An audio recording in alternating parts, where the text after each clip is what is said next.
नमस्कार दोस्तों, DD red के एक और रिएक्शन वीडियो में आप सभी का स्वागत है। मैं हूं आलू। तो आज जो वीडियो मैं आप लोगों के लिए लेकर आया हूं, ये वीडियो बड़ा जबरदस्त है। ये वीडियो है रियल एंटरटेनमेंट टीवी का और इसका टाइटल है Pak to be China's colony but Pakistanis still blaming India.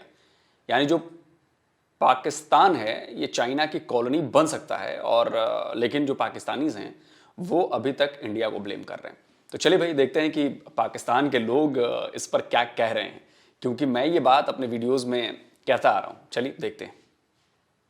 ठीक है सर, मेरा टॉपिक जिस पे मैं वीडियो रिकॉर्ड कर रहा हूँ वो ये है टेक्नोलॉजी के हवाले से, डिफेंस के हवाले से, और इसके अलावा ओवरऑल अगर बात की जाए पाकिस्तान में मेड इन पाकिस्तान की, क्यों हम कभी यूएस के मुहताज रहते हैं, कभी चाइना के मुहताज रहते हैं, जबकि दूसरी दुनिया तेज़ी से डिपेंडेंसी की तरफ आ रही है। बिल्कुल आपकी बात सही है। इसमें आप हमें पीछे जाना पड़ेगा, सॉरी इंडिपेंडेंस की तरह थोड़ा पीछे जाना पड़ेगा। हम जब आज़ाद हुए थे तो हमारी दस्तकारी की बहुत सारी इंडस्ट्री थी, लाइक ये जो हम छोटी छोटी चीज़ें बनाते थे हैंडमेड, वो सारी की सारी ख़त्म हो गई। फिर हम आगे ये जो मशीनी दौर आ गया, मशीनी दौर में आके हमारे साथ बहुत बड़ा प्रॉब्लम हुआ है। मशीनी दौर में जब हम कंपेयर करते हैं कि चाइना का माल यहाँ क्यों आता है, अब ये कंघी जो है, ये कॉम जिसे कहते हैं जो हम बालों में करते हैं, ये ब्रश जो है, इसकी पाकिस्तान में अगर इसको आज तैयार करें तो इसकी 15 से 20 रुपए लागत है, जबकि चाइना हमें यहाँ पहुँच 3 रुपए में दे रहा है। ठीक है, लेकिन अब ये कौन बनाएगा इसे? यही तो बात है ना, क्यों नहीं हम बनाएंगे? चाइना कैसे बना रहा है? चाइना और वो भी आपको ये उनकी बड़ी पुरानी हिस्ट्री नहीं है, उन्होंने भी 1947 48 में 49 में अपने सफर। उसकी वजह ये है कि चाइना ने अपने इंडस्ट्रियल जोन को सब्सिडाइज किया है और उनको ये कहा है कि आपने 24/7 प्रोडक्शन देनी है। बाकी ये गवर्नमेंट का काम है कि उसको कहाँ बेचे, जो मर्जी करे, गवर्नमेंट ने उनसे लेनी है। प्रोडक्शन जो है उनकी चलानी है और आगे गवर्नमेंट ने सेल करनी है, कहाँ भी जाए, जहाँ मर्जी बेचे, जिस मर्जी कंट्री को बेचे। जैसे आपने कंघी की बात की, आपको नहीं लगता कंघी से लेके अगर बड़े बड़े हम बात करें अपना डिफेंस की, इक्विपमेंट्स की, मुझे मौका दें, हर चीज चाइना से ऑलमोस्ट आ रही है। इवन हम एक एग्रीकल्चरल कंट्री हैं लेकिन फिर भी बीज हमें चाइना से आ रहे हैं, तो हम चाइना की कॉलोनी नहीं बनते जा रहे, चाइना की कॉलोनी बनते। हाँ, मैं यही बताने लगा हूँ। मेरा जाती एक्सपीरियंस ये कहता है, पाकिस्तान के अंदर रेलवे के इंजन बनते थे, पाकिस्तान के अंदर बिजली के मीटर बनते थे। पाकिस्तान के अंदर रेलवे के इंजन बनते थे? नहीं सर, मुझे जहां तक याद है पाकिस्तान में रेलवे के इंजन तो शायद कभी नहीं बने। प्री पार्टीशन भी नहीं। खैर, हो सकता है मैं गलत हूं, शायद मेरी नॉलेज में कोई कमी हो। दर्शकों, मैं आपसे कहूंगा कि अगर आपको इस बारे में कोई नॉलेज हो तो प्लीज़ आप कमेंट करें, तो मेरी नॉलेज में भी थोड़ी बढ़ोतरी हो जाएगी। लेकिन जहां तक मुझे याद है कि शायद पाकिस्तान में कभी ट्रेन के इंजन तो नहीं बने हैं। अगर बन रहे होते तो शायद वो इंडस्ट्री ग्रो कर चुकी होती। और ये सब हम जानते हैं कि ट्रेन के इंजन छोड़िए, ट्रेन के डब्बे तक पाकिस्तान इंपोर्ट करता है। इंजन तो बहुत दूर की बात है, इंजन तो करना ही करना है, डब्बे तक इंपोर्ट करता है। अभी डब्बे आए हैं ना चाइना से, उसमें भी कुछ फॉल्ट आ गया था।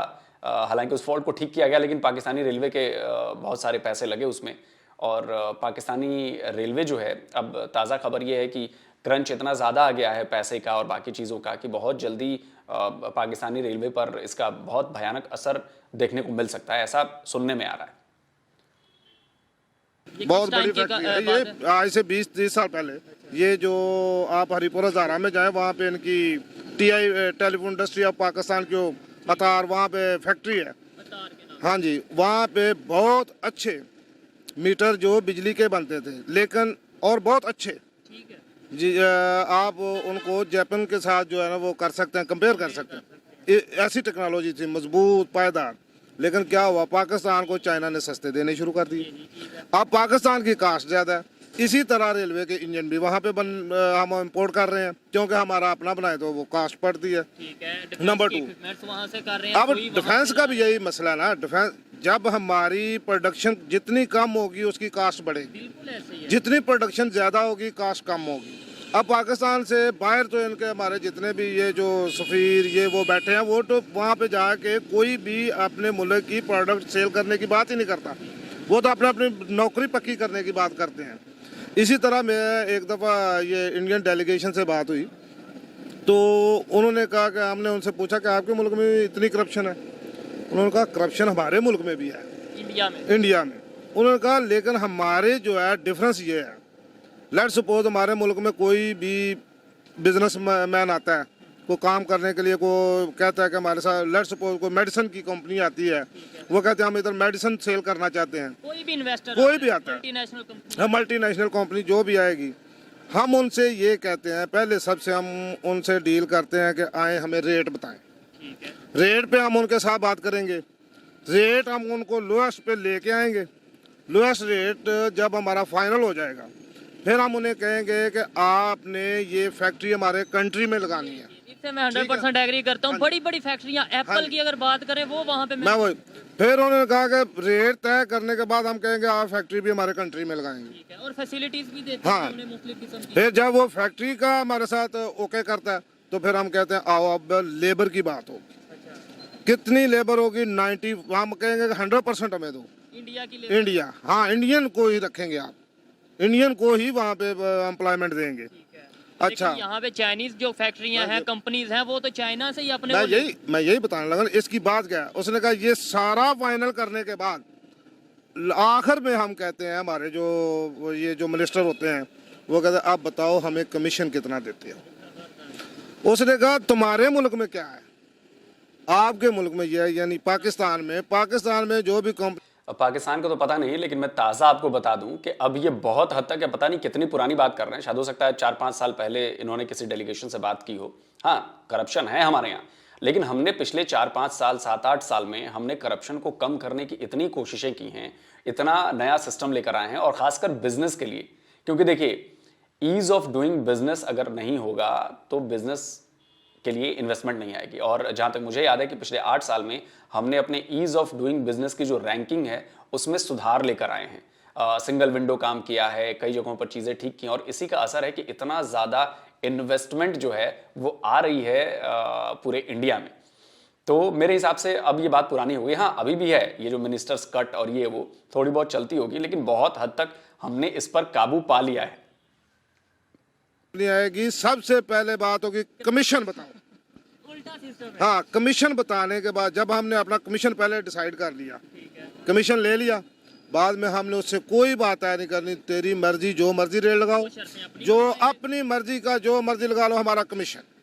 बात सिर्फ इतनी है कि हमारे सोच में और विजन में इंडिया पाकिस्तान में फर्क है। हमारे मुल्क में प्रॉब्लम यही आ रही है कि हम अब आप देखें, $17.5 अरब का हम दे रहे हैं अपनी में, ये जो ब्यूरोक्रेसी है इनको 17.5 अरब की दे रहे हैं हम, जो मरात, अगर हम ये, हाँ जी, डॉलर्स, अगर ये मरात हम ख़त्म कर दें, $17.5 अरब, लेकिन IMF ने अब ये शर्त रखी है। उन्होंने ये शर्त नहीं रखी, उन्होंने कहा इनके असासे डिक्लेयर करवाएं। असासों का क्या, असासे सब डिक्लेयर कर देंगे अपने नाम पे, तो किसी ने कुछ नहीं रखा, वो तो तेरे मेरे नाम पे होंगे। या तो ये देखा जाए इसका लिविंग स्टैंडर्ड क्या है। अब मुझे ये बताएं, इस गरीब मुल्क में 2-4 एकड़ का DC हाउस, 2-4 एकड़ का DPO हाउस, 2-10 एकड़ का कमिश्नर हाउस, और बेशुमार उनको जो है फैसिलिटीज, क्या अगर एक 15 से 20 हज़ार रुपया लेने वाला दर्जा 4 का, जिसके 6 बच्चे हैं, उसको कोई फैसिलिटी नहीं, मतलब मेडिसिन नहीं, उसको बिजली नहीं फ्री, उसको पानी फ्री नहीं, गैस फ्री नहीं, उसको रहने को भी कुछ नहीं, उसको ट्रैवलिंग अलाउंस नहीं, कुछ भी नहीं दिया जाता, वो 6 बच्चे पाल रहा है, और उसको ना होने के बाद ये सिस्टम, तो आपने जैसे बोला इंडियन डेलीगेशन से बात की, उन्होंने फ़र्क बताया इंडिया में और पाकिस्तान में क्या फ़र्क है, लेकिन ब्यूरोक्रेसी की बात करें, यही सिस्टम मेरे ख्याल से यही सिस्टम वहाँ पर नहीं होगा कि वहाँ पे भी DC के बड़े बड़े ऑफिस होंगे, वहाँ पे होंगे, लेकिन वहाँ पे आज भी देखें, वहाँ पे जो उनके पार्लियामेंटेरियंस हैं या ऑफिसर्स हैं, उनके पास वो छोटी छोटी गाड़ियाँ हैं, आज भी छोटी गाड़ियाँ हैं। हमारे यहाँ देखें, आज मुझे पता चला, ये हमारे जो नई गवर्नमेंट आई है, इन्होंने 10 करोड़ रुपए की नई गाड़ियाँ, पिछली गाड़ियों में क्या हो गया था, नई गाड़ियाँ मंगवा ली हैं। अच्छा, मुझे लास्ट में ये बता दें, कैसे बेहतरी कैसे आएगी, और क्या आगे आने वाले टाइम में क्या पॉलिटिकल स्टेबिलिटी आने वाली है पाकिस्तान में, फ्यूचर क्या देखते हैं अपनी, आप एक एक्सपीरियंस के मुताबिक, नॉलेज के मुताबिक क्या देख रहे हैं आने वाले 5 साल या 10 साल की बात करें? यही सवाल मुझे पिछले दौरे हुकूमत में किसी ने किया, जब महंगाई डबल हुई थी, ये रिसेंटली जो कोरोना आने के, तो किसी ने कहा यार अब को बेहतरी होगी। मैंने कहा कि यार इससे हमने पस्ती में कहाँ जाना है, अब इसके बाद तो आगे ही जाने की गुंजाइश है, पीछे तो जगह ही नहीं रही, पीछे की तो गुंजाइश ही नहीं। लेकिन अनफॉर्चुनेटली जब ये चेंज आई तो चेंज ने तो कहा बहुत सारी पीछे स्पेस है, अभी तो पीछे जाने का बहुत ज़्यादा मौका है और हम ग्रेजुअली जा रहे हैं। नहीं, आगे आप क्या देख रहे हैं? अब आप जैसे आपने बोला कि मेरे से ये सवाल पूछा गया, मैंने कहा आगे गुंजाइश नहीं पीछे जाने की, लेकिन फिर चले गए आगे। अब यही बिल्कुल हमारी बेहतरी में सिर्फ और सिर्फ 3 लोग हैं, जुडिशरी, मिलिट्री और ब्यूरोक्रेसी। नहीं, सियासतदानों को मैं कुछ नहीं कहूँगा। सियासतदान जो होता है ना, सियासतदान का देखें 5 साल बाद पाकिस्तान में तो जो बड़ा एक पावर सेक्टर है वो मौलवियों का भी है। वो मौलवी कोई नहीं, मुझे वो यहाँ कोई पावर सेक्टर पाकिस्तान में कोई नो गो एरिया नहीं। पाकिस्तान की रेट ऑफ गवर्नमेंट पूरे पाकिस्तान में है। गो के गवर्नमेंट जो है वो इतनी कमज़ोर है कि वो एक आदमी भी गवर्नमेंट को टॉपल कर सकता है करप्शन की वजह। लेकिन ये है कि जैसे गिलगित में, जैसे बलोचिस्तान में कोई भी 10 लोग खड़े हो जाते हैं, 100 लोग खड़े हो जाते हैं और वो अपना एक जो मर्जी कहें, लेकिन ये नहीं कह सकते जैसे इंडिया में बहुत सारे एरियाज हैं वो नो गो एरिया, और कंट्रीज में भी होंगे। फॉर एग्जांपल इंडिया में कौन सा नो गो एरिया है? काफ़ी हैं उनके, वहाँ पे आप देखते हैं उनके जो रिसेंटली आप देखें वहाँ पे इतने बड़े वो क्या वो डॉन जो हैं उनकी बहुत वो बड़े बड़े लोगों को मरवा देते हैं, सारा कुछ करता। लेकिन पाकिस्तान के अंदर ऐसा कोई एरिया नहीं जहाँ पाकिस्तान की रेट ना हो।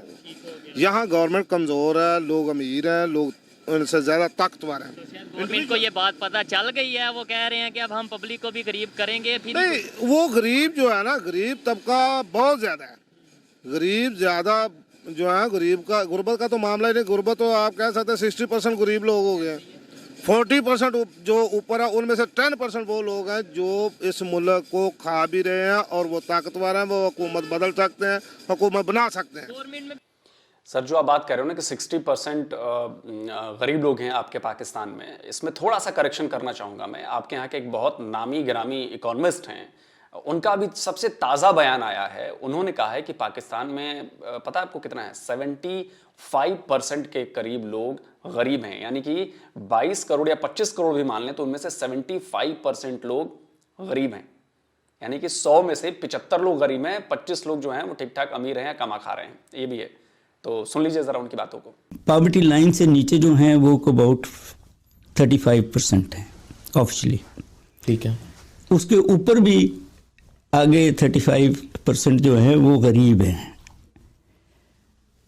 वहाँ क्राइसिस आया है फ्लड्स की वजह से। पहले वो बनाते थे और खा लेते थे, अब वो भी डूबे हुए हैं। तो वो टोटल को 12 मिलियन लोग हैं जिनके लिए आपको अनाज चाहिए, खाना चाहिए। इसके ऊपर ये 70-75% लोग तो आपकी पॉपुलेशन ये है जिसका हाल कभी भी ठीक नहीं होगा, क्योंकि आपने स्ट्रेटजी नहीं है, कोई इकोनॉमिक पॉलिसी नहीं है इनको modern capitalist ways of doing things में लाने की। सुन लिया आपने। तो अक्सर आप जो कहते हैं ना कि भारत में गुर्बत ज़्यादा है, गुर्बत ज़्यादा है, पहले अपने यहाँ का देखिए। 75% आपके यहाँ गुर्बत हो चुकी है, हमारे यहाँ 7 से 8% की गुर्बत है। बाकी तो खैर नहीं मानना है मत मानिए, बना सकते हैं। गवर्नमेंट में भी वही होते हैं, गवर्नमेंट कराते भी वही हैं। अब देखें इस मुल्क में क्या होता है, 3 चीज़ों से खेलते हैं, डॉलर, ऑयल और गोल्ड। 3 चीज़ों की जब इन्होंने कीमतें बढ़ानी होती हैं, ये इन्होंने पहले से सेल किया होता है, जिनको पता होता है, जो वो वहाँ पे बैठे हैं वही बढ़ाते हैं। जैसे डॉलर अभी आर्टिफिशियली सारा कुछ इन्होंने सब लोगों ने खरीदा हुआ है। इन्होंने आर्टिफिशियली उसको ऊपर लेके जा रहे हैं, जब ये सेल कर लेंगे फिर इसको नीचे कर लेंगे। इसी तरह आप गोल्ड में खेलते हैं, 15 दिन गोल्ड में खेलते हैं, 15 दिन ये ऑयल में खेलते हैं, 15 दिन ये इसमें जो है डॉलर में खेलते हैं। मुझे बताएं मेरी क्या जिम्मेदारी है, मैं कैसे अपना रोल प्ले कर सकता हूँ? देखिए हम क्रिटिसाइज करते हैं, अभी मैंने ये भाई से बात की, आपसे बात की, मैंने भी क्रिटिसाइज किया, आपने भी गवर्नमेंट को क्रिटिसाइज किया, लेकिन मैं समझता हूँ कि मेरी क्या जिम्मेदारी है। मुझे बताएं मैं क्या कर सकता हूँ, आप क्या कर सकते हैं पाकिस्तान की बेहतरी के लिए? मेरे भाई हमने क्या करना है, हमें ये जो कर सकते हैं वो 60% लोगों को तो पेट के लाले पड़े हुए हैं। आप देखें आज से 20-25 साल पीछे जाएं, साल में 1 मरतबा पेट्रोल की कीमतें बढ़ती थी, पहिया जाम होता था। किसी भी चीज़ की ये घी वगैरह की कीमत बढ़ती थी तो पूरा शटर डाउन होता था। अब क्या है, शटर डाउन क्यों नहीं हो रहा? नहीं, अब शटर डाउन क्यों नहीं हो रहा? रीज़न ये सामने शॉप वाला है, इसका 3-4 लाख रुपया रेंट है। अब 3-4 लाख के साथ 3-4 लाख मंथली इसका ऊपर जो है वो अखराजात हैं। अब इसको डेली का क्या पड़ेगा? ऑलमोस्ट आप कह सकते हैं कि इसको 35-40 हज़ार रुपये डेली का इसका एक्सपेंस है। अब ये अगर 1-2-4 दिन बंद रखता है, 45 हज़ार का ये डेली का लॉस करेगा। 45 हज़ार इसने घर भी खाना है, उसका अपना लिविंग स्टैंडर्ड। यानी पब्लिक को फंसा ऐसा दिया गया है कि चाहते ना चाहते मतलब बोलना शटर डाउन नहीं कर सकते, शटर डाउन आप नहीं कर सकते, स्ट्राइक पे आप नहीं जा सकते, मजदूर भी नहीं जा सकता। मजदूर क्या करेगा? एक दिन अब डे टू डे पे चल रहा है, अब वो अगर हड़ताल करेगा या किसी कैंप में जाएगा, वहाँ पे उसको मिलना कुछ नहीं सिवाय रोटी के, बच्चे मार ले पीछे से। ये प्रॉब्लम जो है मुल्क जरखेज है। आज अब मैं उस तरफ आता हूँ, ये जो हाइब्रिड बीज, मैं एक दिन सोच रहा था कि ये हाइब्रिड बीज जो है इन्होंने आके हमारे मुल्क का तबाही निकाल दिया है। एग्रीकल्चर कंट्री हम हैं और दूसरे मैं कंट्री यही इस पे आने लगा, लेकिन हम फंस चुके हैं। मल्टी नेशनल कंपनीज ने पाकिस्तान के अंदर ये हाइब्रिड बीज जो हैं ये मुतारफ कराए। वैसे मैं आपको बता दूं कि चावल के जो बीज हैं वो इंडिया से जाते हैं आपके यहाँ, काफ़ी सारे बीज जो हैं वो इंडियन बीज हैं, और अब चाइना से भी आपने बीजों को इंपोर्ट करना शुरू कर दिया है, क्योंकि आपके यहाँ तो कोई एग्रीकल्चर यूनिवर्सिटीज़ ऐसे रिसर्च सेंटर्स नहीं हैं जो बीजों पर रिसर्च करें, बाकी चीज़ें करें। आप एक तरह से पूरी तरह से आप चाइना पर डिपेंडेंट हो चुके हैं हर चीज़ के लिए, सुई से लेकर जहाज़ तक आप चाइना पर डिपेंड हो चुके हैं। और मैं अपने वीडियोस में लगातार ये बात कहता हूँ कि चाइनीज़ जो हैं वो पाकिस्तान को अपनी कॉलोनी बना रहे हैं, लेकिन पाकिस्तान के लोग मेरे ऊपर भरोसा करते नहीं हैं, लेकिन शायद अब धीरे धीरे उन्हें लग रहा है कि नहीं यार ये बात तो है। क्योंकि देखिए भाई, अगर चीन जो है वो पाकिस्तान का इतना ही करीबी दोस्त है, तो फिर एक बात बताइए कि ग्वादर पोर्ट जो है, जो चाइना ने बनाया है बलूचिस्तान में, उससे होने वाली कमाई का 91% हिस्सा चाइना क्यों लेता है? भाई 100 रुपए चाइना अगर उस ग्वादर पोर्ट से कमाता है जो बलूचिस्तान की जमीन पर बना है, और बलूचिस्तान पर इस वक्त पाकिस्तान का कब्जा है, पाकिस्तान के कंट्रोल में है वो, तो वो 100 रुपए में से 91 रुपए खुद लेता है और 9 रुपए देता है वो पाकिस्तान को। ऐसा क्यों? अगर चीन इतना ही ज्यादा दोस्त है, करीबी है, हिमालय से भी ऊंची दोस्ती है, तो फिर पाकिस्तान में चाइना के लाखों वर्कर क्यों काम कर रहे हैं? मैं आपको टर्की का एक मीडिया हाउस है टीआरटी वर्ल्ड की एक रिपोर्ट दिखाता हूं। उस रिपोर्ट में यह कहा गया है कि साल 2025 तक शायद 50 लाख 5 मिलियन चाइनीज वर्कर होंगे पाकिस्तान में। अब एक बात बताइए, क्या पाकिस्तान के युवाओं को रोजगार नहीं चाहिए? क्या पाकिस्तान में रोजगार की कमी नहीं है? क्या पाकिस्तान के युवा जो हैं वो वर्कर का काम नहीं कर सकते? चाइनीज वर्कर ही क्यों आएंगे और 50 लाख चाइनीज वर्कर क्यों काम करेंगे? आप इस बात को सोचिए। पाकिस्तान के युवाओं को साइडलाइन किया जा रहा है और ये बात समझ में नहीं आ रही। मतलब एक तरह से मैं सच बताऊं तो ये फेयर नहीं है, और यहीं पर भारत और चीन में फर्क है, क्योंकि भारत बेईमानी नहीं करता, भारत अपनी शर्तों पे काम करता है और अपने लोगों के हक के लिए पहले आवाज उठाता है। वो चीन की तरह नहीं है, और शायद चीन के तेजी से डेवलप होने की वजह भी यही है कि उसने दूसरा रास्ता अख्तियार किया, बेईमानी, छल, कपट, वो सब। लेकिन भैया हमने सही रास्ता अख्तियार किया, हम धीरे धीरे ही सही लेकिन डेवलप हो रहे हैं। क्या फर्क है भारत और चीन के राइज होने में, यह जानना बेहद जरूरी है। इसलिए मैं आपको रेकमेंड करूंगा कि आपको QFM पर जाइए और वहां पर एक बुक समरी है, उसका नाम है the rise of China and India. इसको जरूर सुनिए। जब आप इस बुक समरी को सुनेंगे तो आपको इससे पता चलेगा कि कैसे भारत ने अलग रास्ता चुनकर अपने लोगों और देश के लिए काम किया और इसी सही तरीके का इस्तेमाल किया जिससे आज हम दुनिया की 5वीं सबसे बड़ी इकॉनमी बन चुके हैं। चीन बहुत ज्यादा डेवलप हुआ है, लेकिन चीन के रास्ते सही नहीं रहे हैं, और यह बात आती रहती है हर जगह दुनिया में। तो भाई इसीलिए दुनिया भर में इज्जत ज्यादा चीन को नहीं, भारत को मिलती है। कुकू FM जो है वहां पर आपको हिंदी, अंग्रेजी और कई दूसरी भाषाओं में वहां पर 10,000 से भी ज्यादा ऑडियो शोज की लाइब्रेरी आपको मिलेगी, और इसका फायदा देश भर में 23 लाख से भी ज्यादा लोग उठा रहे हैं। और चूंकि वक्त वैलेंटाइन डे का है तो डीडी रिएक्ट के दर्शकों के लिए कुकू एफएम की तरफ से एक बेहद शानदार ऑफर आया है। अगर आपको अपने नॉलेज को बढ़ाने का, नॉलेज हासिल करने से प्यार है, अगर आप अपनी इंटेलिजेंस को बढ़ाने से प्यार करते हैं, तो फिर यह ऑफर सिर्फ और सिर्फ आपके लिए है। अगर आप कूपन कोड LOVE60 का इस्तेमाल करेंगे तो आपको पहले महीने की मेंबरशिप पर 60% का डिस्काउंट मिलेगा। यानी जो पहले महीने की मेंबरशिप है 99 रुपीज की, वो आपको 60% डिस्काउंट के बाद सिर्फ 39 रुपीज में मिल जाएगी। और इसका फायदा क्या होगा? इसका फायदा होगा कि एक महीने के लिए आपको 10,000 से भी ज्यादा ऑडियो शोज का एक्सेस मिलेगा। तो अपनी नॉलेज बढ़ाइए, अपनी इंटेलिजेंस बढ़ाइए, और इसका लिंक मैंने नीचे डिस्क्रिप्शन बॉक्स और कमेंट बॉक्स में दिया हुआ है, तो वहां पर जाकर आप इस शानदार ऑफर का फायदा उठाइए। तो चलिए आगे देखते हैं कि भाई पाकिस्तान की जो जनता है वो और क्या बात कर रही है। पाकिस्तान के अंदर ये हाइब्रिड बीज जो हैं ये मुतारफ कराए, और ये इंतहाई घटिया, लेकिन ये तो पूरी दुनिया में चल रहे हैं ना।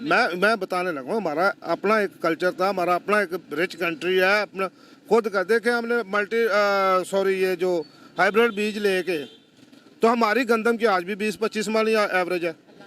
तो हाइब्रिड बीज का क्या फायदा? तो जब हम अपना बीज इस्तेमाल करते थे तब भी हमारी यही थी। उसके अंदर ये ना, हम टेक्नोलॉजी को नहीं यूज कर रहे, उसके अंदर थोड़ा जो मर्जी करें, जो मर्जी करें, प्रॉब्लम क्या है? बिल्कुल साथ ये हम अभी लाहौर में बैठे हैं, पंजाब में बैठे हैं, ये साथ ही पंजाब, इंडिया वालों का पंजाब है, उनकी पर एकड़ प्रोडक्शन क्या है, हमारी क्या है? क्या मैं यही बताने लगा हूँ ना। हमारी एग्रीकल्चर यूनिवर्सिटी है फैसलाबाद, इतनी बड़ा रिसर्च सेंटर है वो, वहाँ पे हम रिसर्च करके हम अच्छी चीज़ें हमने अपने एरिया की, अपने ये जो हमारी ज़मीन की जो पोटेंशियल है उसके हिसाब से बीज तैयार करना है। अब अमेरिका का बीज यहाँ तो नहीं कामयाब होगा। अब देखे ये बीटी काटन अमेरिका ने दी, पहले हमारी देसी काटन थी, कमाल की काटन थी, वो 100 मन निकलती थी एक एकड़ से, कोई बीमारी नहीं थी, कोई स्प्रे नहीं थी। जैसे बीटी काटन आई, उन्होंने वो बीमारी ज़्यादा जरा वो क्या कहते हैं उसको, लगा हुआ होता है जो कीड़ा, जरासीम, वायरस ज़्यादा बीज दिया। वायरस ज़्यादा बीज के ऊपर उन्होंने साथ ही उसकी स्प्रे दी, ठीक हो गया। 2 चीज़ें बेची उन्होंने। अब 2 चीज़ें बेच के क्या किया? अब हमारी कॉटन की प्रोडक्शन है 20-25 मन। उसके ऊपर पहले जो हम सिर्फ काश्त करते थे, उसको सीड को सो करते थे, आज क्या है उसके ऊपर उससे 4 गुना ज्यादा हम खर्चा भी कर रहे हैं, लेकिन रिजल्ट हम नुकसान में। तो कपड़े की फैक्ट्रियां, अगर बात करें कॉटन की फैक्ट्रियां बंद हो रही हैं, इसी वजह से हो रही हैं ना। मुझे बस ये बता दें बेहतरी कैसे आएगी, मेरी क्या जिम्मेदारी है? भाई बेहतरी सिंपल सी बात है, हमारे से कोई नहीं आ सकता, हम सिर्फ बात ये नहीं, सिंपल सी बात है, एक ऑर्डर करना है, तमाम रात वापस। अस्सलाम वालेकुम। वालेकुम सलाम। आपका नाम? अब्दुर्रहमान वाला। क्या करते हैं? मैं एडवोकेट हूँ, एडवोकेट। High court. ठीक है, आज जिस टॉपिक पे हम वीडियो रिकॉर्ड कर रहे हैं, 2 सवालात हैं, बिल्कुल सादा आपके एक्सपीरियंस के लिहाज से तो बिल्कुल सादा सवाल होंगे कि पहले नंबर पे पाकिस्तान में जो गुर्बत है वो कंट्रोल हो सकती है या नहीं। दूसरे नंबर पे जो चाइना की कॉलोनी बनता जा रहा है पाकिस्तान, सुई से लेके हेलीकॉप्टर तक हम चाइना के मुख्ताज हो चुके हैं। इन 2 सवालात पर आप क्या कहना चाहेंगे? देखें, जो गुर्बत है ना पाकिस्तान में, गुर्बत पाकिस्तान में इस तरीके से दूर हो सकती है कि हमारा मुल्क जो है, अल्लाह ताला ने इतने सोर्सेस हमें दिए हैं कि ये जो पानी का सोर्स है ना हमारा, ये इतना ज़्यादा है कि अगर डैम बन जाए, बिजली बन जाए सस्ती, और हमारी ज़राअत जो है वो तरक्की करे, और ज़राअत अगर तरक्की करेगी तो इंडस्ट्री भी तरक्की करेगी, रॉ मटीरियल प्रोवाइड करेगी ज़राअत। तो सवाल ये है कि ये होगा कैसे? ये कोई मौजज़ा तो नहीं ना। आपने ये बोला कि पानी हमारा सबसे एक अहम चीज़ है, लेकिन पानी की वजह से हम पूरा साल तबा रहे हैं सैलाब में, तो आप कैसे कह सकते हैं कि पानी तो मैं कह रहा हूँ कि जो डैम है ना, इन्वेस्टमेंट चाइना ने हमें दी, चाइना सी पैक हमारा बना, तो चाइना ने हमें 45 अरब डॉलर की इन्वेस्टमेंट दी। तो वो जो इन्वेस्टमेंट है वो हमने लगा दी है इधर उधर। इन्वेस्टमेंट हमने जो लगाई है ना, वो चाहिए तो ये थी कि ज़राअत की तरक्की और इंडस्ट्री की तरक्की पे वो इन्वेस्टमेंट लगती, लेकिन 45 अरब डॉलर की सरमायाकारी हमें कोई नज़र ही नहीं आई। वो कहाँ लगी है?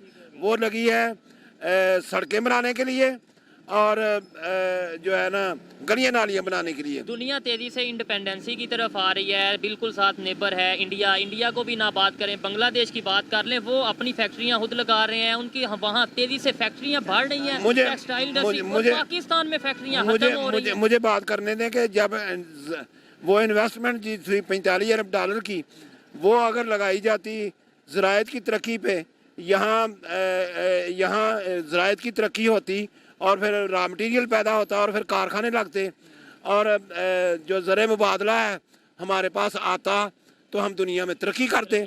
कौन जिम्मेदार है इसका? क्यों नहीं ऐसा हुआ? ये जो है ना हमारी हुकूमतें, मैं हुकूमतों की बात तो नहीं करना चाहता, इसलिए कि पॉलिसी मैटर जो है ना, पॉलिसी मैटर होता है। पॉलिसी मैटर ये होना चाहिए कि ज़र मुबादला जो है ना वो हमारे पास आए, कोई काम भी हम करें ज़र मुबादला आए।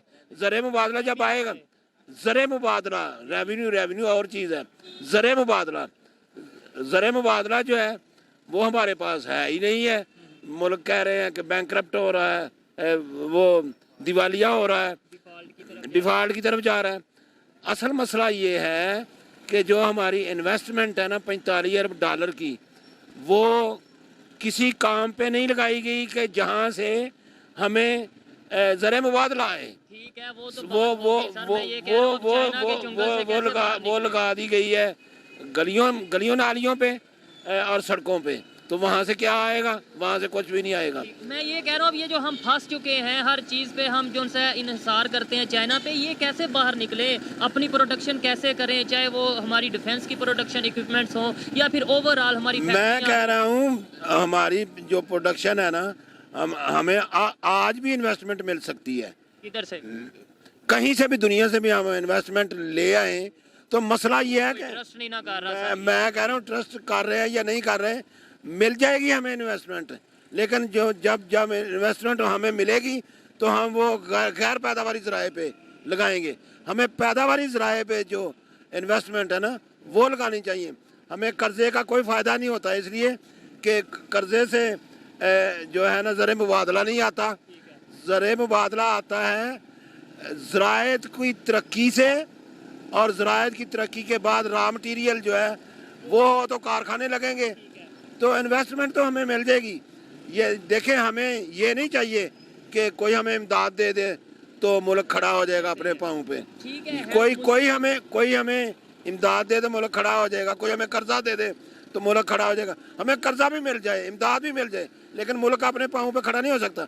मुल्क अपने पाँव पे उस वक़्त खड़ा हो सकता है जब हम ऐसे काम करें जिससे ज़र मुबादला आए, और ज़र मुबादला जो है वो ज़राअत की तरक्की और इंडस्ट्री की तरक्की से ही आ सकता है। दूसरे कंट्रीज़ की बात करें, मैं फिर दोबारा इंडिया की बात करता हूँ, वहाँ पे बड़ी तेज़ी से इन्वेस्टर आ रहे हैं। क्या वजह, हमारे यहाँ पे क्यों नहीं इन्वेस्टर आ रहे? ट्रस्ट इशू है, या फिर हमारी मार्केट छोटी है, या फिर मैनेजमेंट नहीं है? इन्वेस्टर कैसे आएंगे? हमारा मुल्क तो जो है ना ये डंग टपाओ पॉलिसी पर चल रहा है कि जो है ना ज़र मुबादला, वो तरसीलात ज़र जो हैं जिसे हमें रेमिटेंसेस कहते हैं, वो तो जो बाहर हमारे पढ़े लिखे लोग हैं वो अब्राड चले गए हैं और वो मुल्क छोड़कर चले गए हैं। उनके आने से ही तो यहाँ तरक्की होगी, एक्सपर्ट्स के आने से। तो एक्सपर्ट्स तो हमारे सारे बाहर भाग गए हैं और वो ज़र मुबादला भेजते हैं। उनके ज़र मुबादला पे तो हमारा मुल्क चल रहा है, और कोई कहीं हमारा सोर्स ऑफ इनकम नहीं है।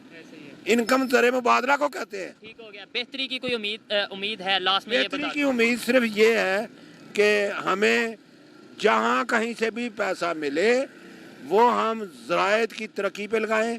ज़राअत की तरक्की इस तरह होगी कि फसलों का पानी पूरा हो, और समुंदर में पानी जो है वो ज़ाया जाता है, वो डैम बने, फसलों का पानी पूरा हो और मुल्क तरक्की करे, और रॉ मटेरियल पैदा करे ज़राअत, और इंडस्ट्री हमारी तरक्की करे।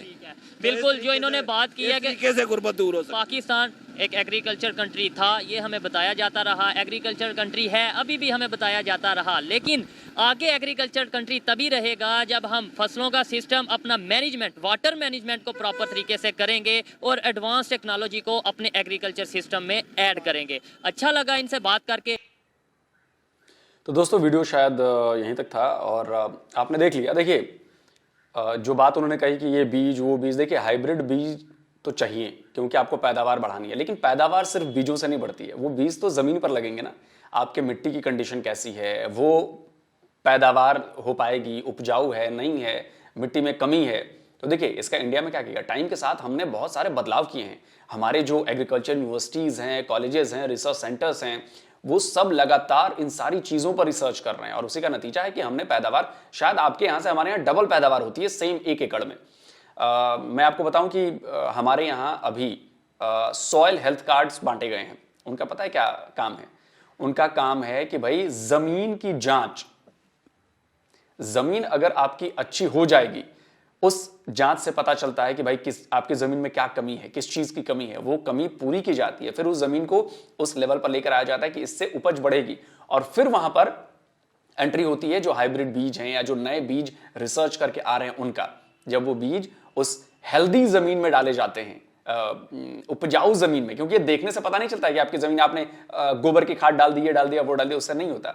जमीन की बाकायदा साइंटिफिक तरीके से जांच होती है हमारे यहाँ और उसके बाद बीज जब उसमें पड़ता है, हाइब्रिड बीज हो या रिसर्च के बाद नया बीज हो, तो उसका नतीजा कुछ और होता है। और आज हमारे पूरे देश के किसान नई टेक्नोलॉजी, नए बीज, ये जमीन में इसकी जांच करवाना, ये सब करके और बहुत अच्छी उपज पा रहे हैं। तो आपने देखा होगा कि हमारा एग्रीकल्चर जो एक्सपोर्ट है वो भी बड़ा जबरदस्त तरीके से बढ़ा है। ये तो हो गई एक बात। अब आते हैं टॉपिक वाली बात पर। टॉपिक वाली बात मैं इसलिए कर रहा हूं कि टॉपिक शायद बीच में गुम हो गया कि चाइना की जो कॉलोनी बनती जा रही है। पाकिस्तान के लोग अभी भी ये बात नहीं समझ रहे हैं, लेकिन चाइना, देखिए आपने अगर अंग्रेजों का जमाना आप पढ़ेंगे, इतिहास पढ़ेंगे, तो उन्होंने क्या किया, वो पहले व्यापार करने आए, फिर अपनी चीजें अपने लोगों को लेकर आते गए, धीरे धीरे उनकी हर जगह पे व्यापारिक गतिविधियां जो बढ़ गई, उन्होंने अपने लोग वहां पे रखे, फिर धीरे धीरे उसको करते करते कब्जा कर लिया और इंडिया गुलाम बन गया। क्यों? क्योंकि सारे की पोजीशंस पर उन्होंने अपने लोग बिठा दिए। सेम चाइना भी यही कर रहा है। हमारे में और आप में यही फर्क है। उन्होंने बताया ना कि हमारे यहाँ हमारी लोकल लोग उसमें शामिल होते हैं, लोकल इंजीनियर्स होते हैं, एक आध उनके बंदे होंगे, लेकिन ज्यादातर जो फोर्स होती है, मैनेजमेंट होता है, वो सब हमारे अंडर होता है। और सबसे बड़ी बात कि हमारे यहाँ जो पार्टनरशिप होती है वो ऐसे नहीं हो सकती कि 91% और 9%, ये पार्टनरशिप हमारे नहीं हो सकती। हमारे यहाँ जो इंडियन पार्टनर होता है उसके शेयर्स ऑलवेज ज्यादा होते हैं और जो विदेशी पार्टनर होगा उसके शेयर कम होंगे। एक लिमिट से पॉलिसी ही है वो कि उससे ऊपर नहीं जा सकते आप। विदेशी पार्टनर जो है उनसे ज्यादा शेयर नहीं हो सकता। तो इसीलिए जो विदेशी कंपनियां हैं वो हमारे यहाँ लोकल जो बड़ी कंपनियां हैं, हमारी कंपनीज हैं, इंडियन कंपनीज, उनसे कोलैबोरेशन करती हैं और तब जाके ये होता है। तो इसीलिए हम ग्रो कर रहे हैं, इसीलिए हम डेवलप हो रहे हैं, चीज़ों को सीख भी रहे हैं और पाकिस्तान में इस चीज़ की भारी कमी है। तो मुझे लगता है कि आप लोगों को ये वीडियो पसंद आया होगा। भाई इसको लाइक कीजिए, शेयर कीजिए, लेकिन जाने से पहले आपको एक बार फिर से याद दिला दूं कि भाई अपनी नॉलेज बढ़ाने के लिए कुकू एफएम की तरफ से एक बेहद शानदार ऑफर आया है। वैलेंटाइन डे ऑफर है भाई। तो ऑफर ये है कि पहले महीने की जो मेंबरशिप है उस पर आपको भारी डिस्काउंट मिल रहा है और अगर आप कूपन कोड LOVE60 का इस्तेमाल करेंगे तो आपको पहले महीने की मेंबरशिप पर 60% का भारी भरकम डिस्काउंट है।